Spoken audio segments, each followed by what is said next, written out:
प्रस्तावना। आज तक पूज्य श्री के संपर्क में आकर असंख्य लोगों ने अपने पतन उन्मुख जीवन को यौवन सुरक्षा के प्रयोगों द्वारा ऊर्ध्वगामी बनाया है।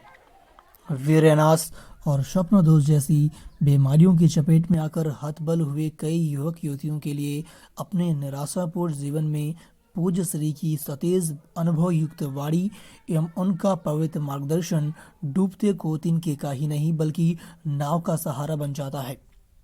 समाज की तेजस्विता का हरण करने वाला आज के विलासितापूर्ण कुत्सित और वासनामय वातावरण में यौवन सुरक्षा के लिए पूज्य श्री महापुरुषों के ओजस्वी मार्गदर्शन की अत्यंत आवश्यकता है।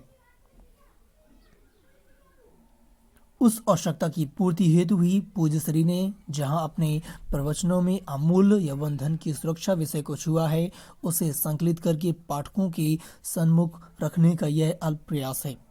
इस पुस्तक में स्त्री पुरुष गृहस्थी वानप्रस्थी विद्यार्थी एवं वृद्ध सभी के लिए अनुपम सामग्री है।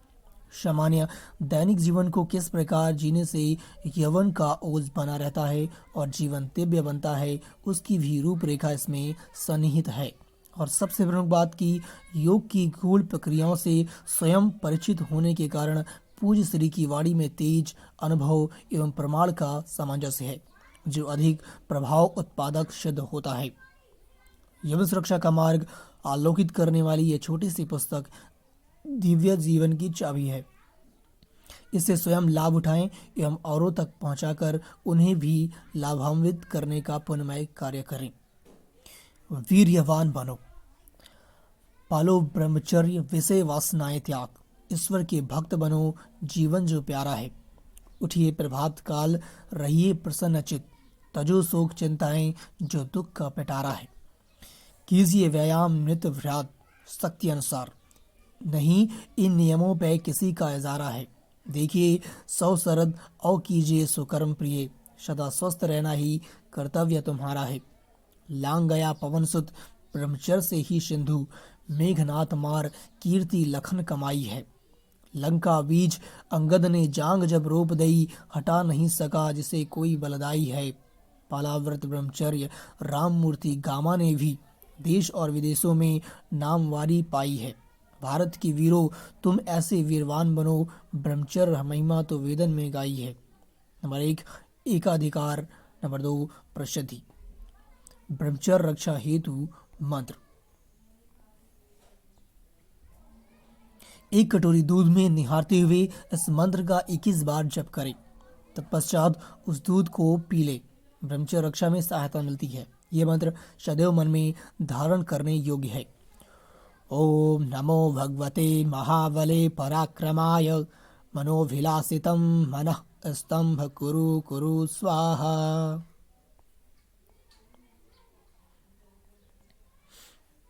महामृत्युंजय मंत्र।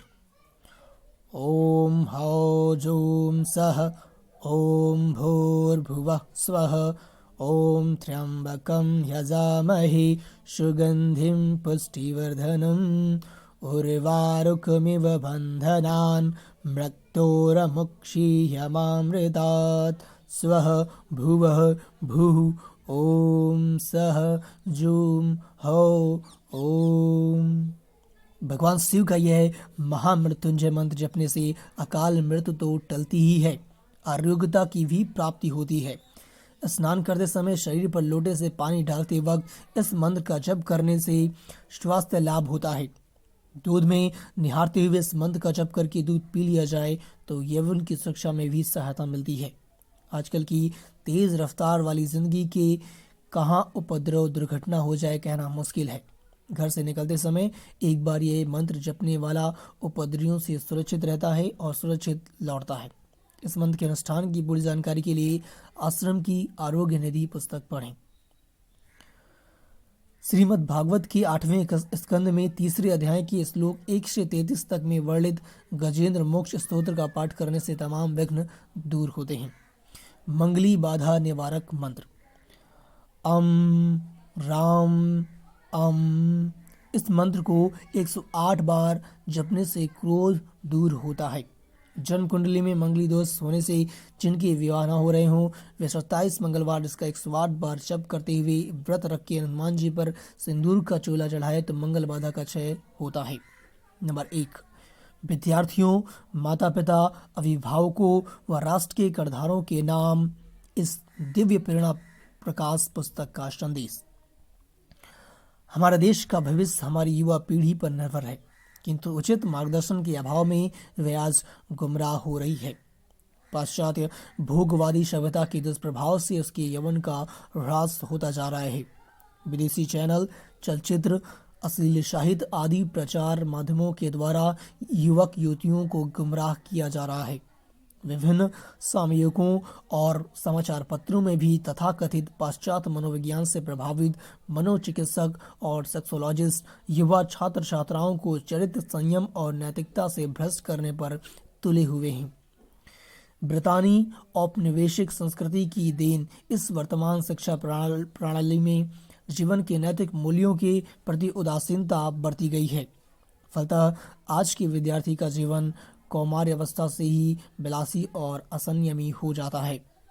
पश्चात आचार व्यवहार के अंधानुकरण से युवाओं में जो फैशन परस्ती, अशुद्ध आहार विहार के सेवन की प्रवृत्ति, कुसंग, अभद्रता, चलचित्र प्रेम आदि बढ़ रहे हैं, उससे दिनों दिन उनका पतन होता जा रहा है। ये निर्बल और कामी बनते जा रहे हैं। उनकी इस दशा को देखकर ऐसा लगता है कि वे ब्रह्मचर्य की महिमा से सर्वथा अनभिज्ञ हैं। लाखों नहीं करोड़ों करोड़ों छात्र छात्राएं अज्ञानतावश अपने तन मन के मूल ऊर्जा स्रोत को व्यर्थ में अपक्षय कर पूरा जीवन दीनता, हीनता, दुर्बलता में तबाह कर देते हैं और सामाजिक अपयश के भय से मन ही मन कष्ट झेलते रहते हैं। इससे उनका शारीरिक मानसिक स्वास्थ्य चौपट हो जाता है। सामान्य शारीरिक मानसिक विकास भी नहीं हो पाता। ऐसे युवान रक्त अल्पता, विस्मरण तथा दुर्बलता से पीड़ित होते हैं। यही वजह है कि हमारे देश में औषधालयों, चिकित्सालयों, हजारों प्रकार की एलोपैथिक दवाइयों, इंजेक्शनों आदि की लगातार वृद्धि होती जा रही है। असंख्य डॉक्टरों ने अपनी अपनी दुकानें खोल रखी हैं, फिर भी रोग एवं रोगियों की संख्या बढ़ती ही जा रही है। इसका मूल कारण है दुर्व्यसन तथा अनैतिक, अप्राकृतिक एवं अमर्यादित मैथुन द्वारा वीर की क्षति की ही इसका मूल कारण है। इसकी कमी से रोग प्रतिकारक शक्ति घटती है, जीवन शक्ति का ह्रास होता है। इस देश को यदि जगत गुरु के पद पर आसीन होना है, विश्व सभ्यता एवं विश्व संस्कृति का सिरमौर बनना है, उन्नत स्थान फिर से प्राप्त करना है, तो यहाँ की संतानों को चाहिए कि वे ब्रह्मचर्य के महत्व को समझें और सतत सावधान रहकर शक्ति से इसका पालन करें। ब्रह्मचर्य के द्वारा ही हमारी युवा पीढ़ी अपने व्यक्तित्व का संतुलित एवं श्रेष्ठतर विकास कर सकती है। ब्रह्मचर्य के पालन से बुद्धि कुशाग्र बनती है, रोग प्रतिकारक शक्ति बढ़ती है तथा महान से महान लक्ष्य निर्धारित करने एवं उसे संपादित करने का उत्साह उभरता है। संकल्प में दृढ़ता आती है, मनोबल पुष्ट होता है। आध्यात्मिक विकास का मूल भी ब्रह्मचर्य ही है। हमारा देश औद्योगिक, तकनीकी और आर्थिक क्षेत्र में चाहे कितना भी विकास कर ले, समृद्धि प्राप्त कर ले, फिर भी यदि युवा धन की सुरक्षा ना हो पाई तो यह भौतिक विकास अंत में महाविनाश की ओर ही ले जाएगा, क्योंकि संयम, सदाचार आदि के परिपालन से ही कोई भी सामाजिक व्यवस्था सुचारू रूप से चल सकती है। भारत का सर्वांगीण विकास सच्चरित एवं संयमी युवाधन पर ही आधारित है। अतः हमारे युवाधन छात्र छात्राओं को ब्रह्मचर्य में सिर्फ प्रशिक्षित करने के लिए उन्हें यौन स्वास्थ्य, आरोग्य शास्त्र, दीर्घायु प्राप्ति के उपाय तथा काम वासना नियंत्रित करने की विधि का स्पष्ट ज्ञान प्रदान करना हम सबका अनिवार्य कर्तव्य है। इसकी अवहेलना करना हमारे देश व समाज के हित में नहीं है। यौवन सुरक्षा से ही सुदृढ़ राष्ट्र का निर्माण हो सकता है।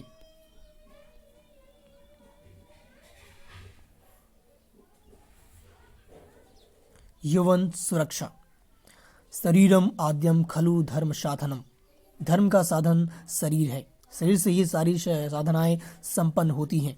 यदि शरीर कमजोर है तो उसका प्रभाव मन पर पड़ता है, मन कमजोर पड़ जाता है। कोई भी कार्य यदि सफलतापूर्वक करना हो तो तन और मन दोनों स्वस्थ होने चाहिए। इसीलिए कई बूढ़े लोग साधना की हिम्मत नहीं जुटा पाते, क्योंकि वैश्विक भोगों से उनके शरीर का सारा ओज तेज नष्ट हो चुका होता है। यदि मन मजबूत हो तो भी उनका जज शरीर पर साथ नहीं दे पाता। दूसरी ओर युवक वर्क साधना करने की क्षमता होते हुए भी संसार की चकाचौंध से प्रभावित होकर वैश्विक सुखों में बह जाता है। अपनी वीर शक्ति का महत्व न समझने के कारण बुरी आदतों में पड़कर उसे खर्च कर देता है, फिर जिंदगी भर पछताता रहता है। मेरे पास कई ऐसे युवक आते हैं जो भीतर ही भीतर परेशान रहते हैं। किसी को वे अपना दुख दर्द सुना नहीं पाते क्योंकि बुरी आदतों में पड़कर उन्होंने अपनी वीर शक्ति को खो दिया है। अब मन और शरीर कमजोर हो गए, संसार उनके लिए दुखालय हो गया, ईश्वर प्राप्ति उनके लिए असंभव हो गई। अब संसार में रोते रोते जीवन घसीटना ही पड़ रहा है। इसलिए हर युग में महापुरुष लोग ब्रह्मचर्य पर जोर देते हैं। जिस व्यक्ति के जीवन में संयम नहीं है वह ना तो स्वयं स्वयं की ठीक से उन्नति कर पाता है और ना ही समाज में कोई महान कार्य कर पाता है। ऐसे व्यक्तियों से बना हुआ समाज और देश भी भौतिक उन्नति व आध्यात्मिक उन्नति में पिछड़ जाता है।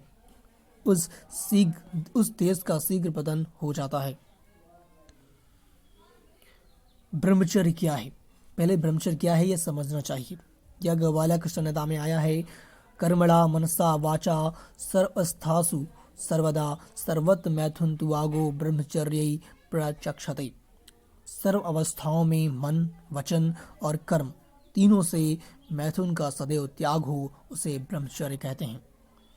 भगवान वेद व्यास जी ने कहा है, ब्रह्मचर्यम गुप्तेन्द्रिय सयोपस्थस्य संयमः। विषय इंद्रियों द्वारा प्राप्त होने वाले सुख का संयम पूर्वक त्याग करना ब्रह्मचर्य है। भगवान शंकर कहते हैं, सिद्धे बिंदो महादेवी किम न सिद्ध्यति भूतले। हे पार्वती, बिंदु अर्थात वीर क्षण सिद्ध होने के बाद कौन सी सिद्धि है जो साधक को प्राप्त नहीं हो सकती। साधना द्वारा जो साधक अपने वीर को ऊर्ध्वगामी बनाकर योग मार्ग में आगे बढ़ते हैं वे कई प्रकार की सिद्धियों के मालिक बन जाते हैं। ऊर्ध्वरेता योगी पुरुष के चरणों में समस्त सिद्धियां दासी बनकर रहती हैं। ऐसा ऊर्ध्वरेता पुरुष परमानंद को जल्दी पा सकता है, अर्थात आत्म साक्षात्कार जल्दी कर सकता है। देवताओं को देवत्व भी इसी ब्रह्मचर्य के द्वारा प्राप्त हुआ है। ब्रह्मचर्येण तपसा देवा मृत्युम उपाघ्नत। इंद्रोहा ब्रह्मचर्येण देवभ्या स्वराभरत। ब्रह्मचर्य रूपी तप से देवों ने मृत्यु को जीत लिया है। देवराज इंद्र ने भी ब्रह्मचर्य के प्रताप से ही देवताओं से अधिक सुख व उच्च पद को प्राप्त किया है। ब्रह्मचर्य बड़ा गुण है। वह ऐसा गुण है जिससे मनुष्य को नित्य मदद मिलती है और जीवन के सब प्रकार के खतरों में सहायता मिलती है।